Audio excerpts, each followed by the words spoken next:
Chapter 43. And the famine was sore in the land. And it came to pass, when they had eaten up the corn which they had brought out of Egypt, their father said unto them, Go again, buy us a little food. And Judah spake unto him, saying, The man did solemnly protest unto us, saying, Ye shall not see my face, except your brother be with you. If thou wilt send our brother with us, we will go down and buy thee food. But if thou wilt not send him, we will not go down.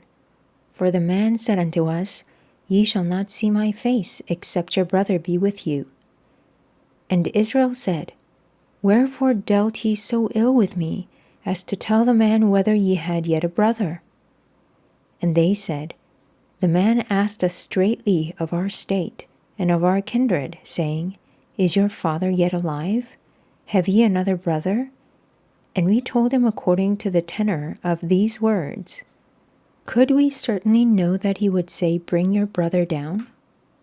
And Judah said unto Israel, his father, Send the lad with me, and we will arise and go, that we may live and not die, both we and thou, and also our little ones.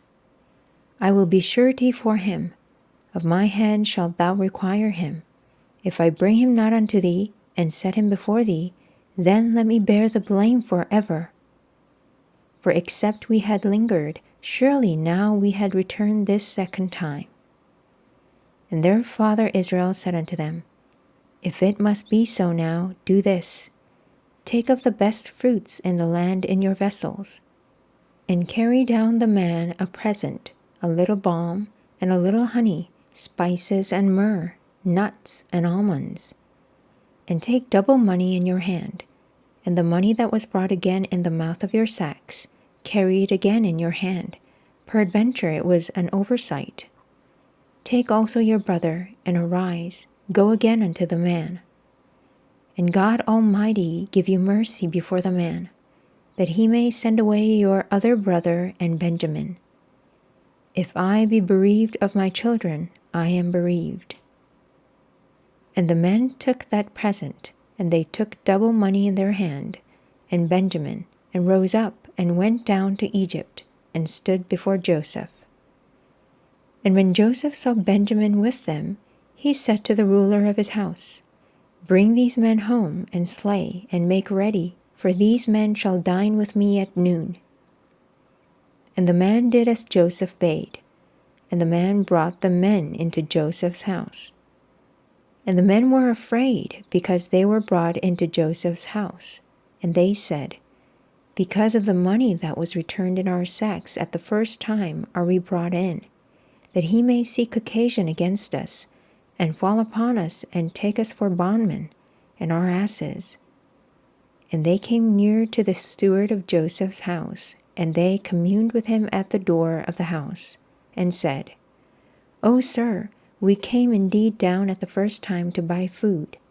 And it came to pass when we came to the inn, that we opened our sacks, and behold, every man's money was in the mouth of his sack, our money in full weight, and we have brought it again in our hand. And other money have we brought down in our hands to buy food. We cannot tell who put our money in our sacks. And he said, Peace to you, fear not. Your God and the God of your father hath given you treasure in your sacks. I had your money. And he brought Simeon out unto them. And the man brought the men into Joseph's house, and gave them water, and they washed their feet, and he gave their asses provender. And they made ready the present against Joseph came at noon. For they heard that they should eat bread there. And when Joseph came home, they brought him the present which was in their hand into the house, and bowed themselves to him to the earth. And he asked them of their welfare, and said, Is your father well, the old man of whom ye spake? Is he yet alive? And they answered, Thy servant our father is in good health. He is yet alive. And they bowed down their heads and made obeisance. And he lifted up his eyes and saw his brother Benjamin, his mother's son, and said, Is this your younger brother of whom ye spake unto me? And he said, God be gracious unto thee, my son. And Joseph made haste, for his bowels did yearn upon his brother. And he sought where to weep, and he entered into his chamber and wept there. And he washed his face and went out, and refrained himself, and said, Set on bread. And they set on for him by himself, and for them by themselves, and for the Egyptians which did eat with him by themselves, because the Egyptians might not eat bread with the Hebrews, for that is an abomination unto the Egyptians. And they sat before him, the firstborn according to his birthright, and the youngest according to his youth. And the men marveled one at another. And he took and sent messes unto them from before him, but Benjamin's mess was 5 times so much as any of theirs. And they drank and were merry with him.